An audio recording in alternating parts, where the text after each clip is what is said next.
కాబట్టి నిజంగా చంద్రబాబు నాయుడికి చిత్తశుద్ధి ఉంటే, తనకు సంబంధించినటువంటి మనుషుల పాత్ర లేదు, తమ పాత్ర లేదు అనుకుంటే, అదేవిధంగా ఇది పూర్తిగా ప్రభుత్వం బాధ్యతతో వ్యవహరించింది అయినా జరిగింది అనేటువంటిది నువ్వు చెప్పదలుచుకుంటే, నీకు నిజంగా చిత్తశుద్ధి ఉంటే సిబిఐ విచారణకు నీవు సిద్ధమా?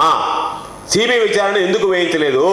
ప్రతి దాని మీద ఎగిరిగిరి పడేటువంటి నువ్వు సిబిఐ విచారణ కోరి దీని మీద జరిగినటువంటి వాస్తవాలు ఎక్కడెక్కడ జరుగుతున్నాయి, రాష్ట్రంలో ఇంకా ఎక్కడ జరుగుతున్నాయి, వీటన్నిటి మీద కూడా సమగ్రమైనటువంటి దర్యాప్తు జరిపించి, నీకు ఒకవేళ చేత కాకపోతే, నువ్వు రిపోర్ట్ తెప్పించుకోలేకపోతే, నీకు ఏదైనా తప్పుడు రిపోర్ట్లు ఇస్తే వాటి మీద నువ్వు సమగ్ర విచారణ జరిపి నిజాలు నిగ్గు తేల్చాలి అంటే నీ ప్రభుత్వం ఆధీనంలో ఉండేటువంటి పోలీసు పక్షపాతంగా వ్యవహరించి కక్ష సాధింపులకు పనిచేసేటువంటి పోలీసు వాళ్ళు కాదు.